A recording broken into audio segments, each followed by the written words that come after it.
early years. So first of all, a very big well done to lots of you. You've been practicing that robot R letter, and today it's time to move on to the next letter.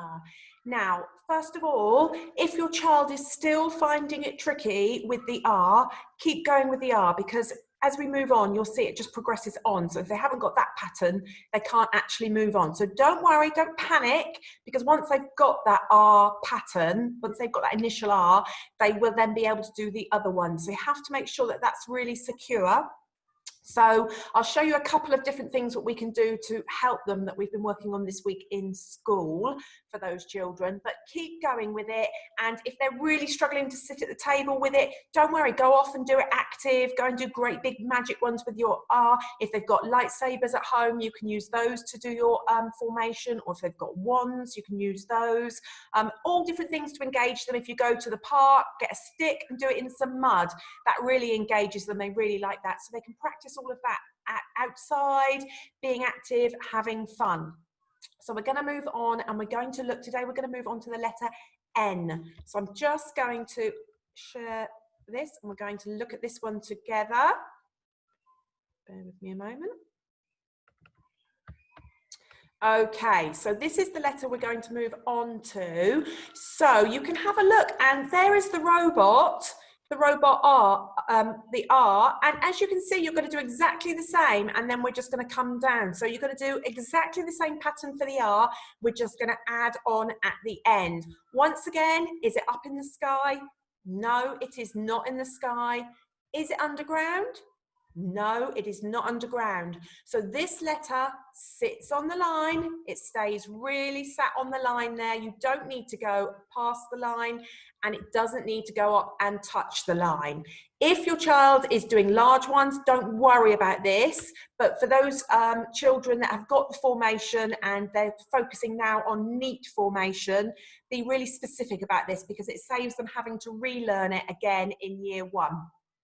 But if your child is just getting the managing, just getting confident with holding the pen or the pencil, focus in, don't worry about where it sits on the page for now, we can work on that later.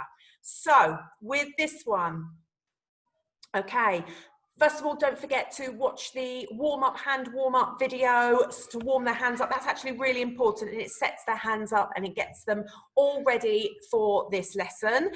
Before we do anything, we're going to get our magic fingers. You can get your lightsabers here, your wands, your sticks. You can have your magic finger, whatever engages your child. They may have something different, so pass on the tip if they do.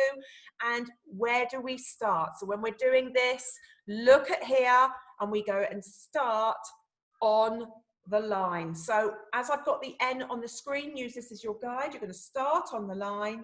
You're going to swoosh up to the head, down to his toe, back up, over you go. But this time, you're going to go all the way back down until you touch that line, and then flick up. Just a teeny tiny flick at the end.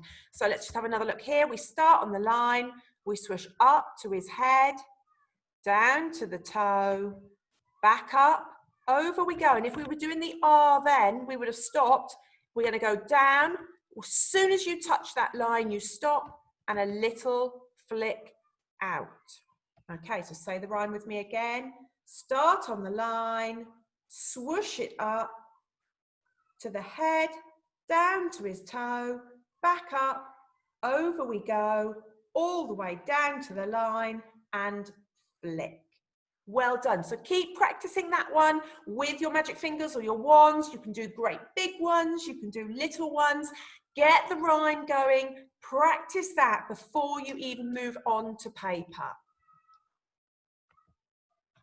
Okay, so if you've had lots of goes and your child understands the pattern, you're ready to move on to paper or a whiteboard or however they want to practice. Once again, you can do your rainbow colours and all of that. Some children prefer handwriting practice with a felt tip pen, and that's just because they can go more smoothly. If your child is struggling with pushing against the pencil on the paper and they've got quite a limp, what we call a limp hand, use a felt tip pen, and it helps them because they're only focusing on the formation and not on pushing. So we're going to have a go on our writing repeater now. I can pull it up. Okay, here we are with writing repeater. Now on writing repeater, you can put lots of different, if you click the lines at the bottom, you can change. So if your child is struggling to, and they keep going up to the top and you want to focus on the position of the letter N, you could put this one up so that they have the line to guide them. I'm going to model with this one just because that's how they see it in their books. But if you need to put that line in, please do for your child. Once again, I'm using my laptop, so it's not going to be as neat as it can be. So when we're doing the N, we're going to start on the line, swoosh up to his head, down to his toe, back up, over we go, down to the line, and a little flick. Let's do that one more time. Start on the line, swoosh up to his head, down to his toe, back up, over we go, all the way down to the line and flick it out. Okay, as you can see, mine aren't as neat as you are, but can you notice how my ends are the same height? So for those children really working on making these, they've got the pattern, the handwriting is quite good, so they really need to focus. When they practice with lots of them, get them to try and make them the same size. That's a real skill, but that's what they can be focusing on. So once again, start on the line, swish it up to his head, down to the toe, back up, over we go, down to the line and flick it out. Now, a few children in our class this week have struggled a little bit with this because they keep taking the pen off. So if the rhyme is too much or they've got the rhyme but it's still not helping, what you can also do is do counting. So I did this today. So we start on the line. So we go 1, and then we go down 2, 3, 4, and then you can make 5 the flick. Some children, that helps them to focus on just how many movements they're actually doing, because I noticed some of the children in class today, they were going back and making and adding different things and putting them in. So we worked on counting our movements to actually just focus on those 5 movements. So that's something else you can work on if your child is struggling, but good luck with those. We like to see lots of you practicing on Tapestry. Have fun.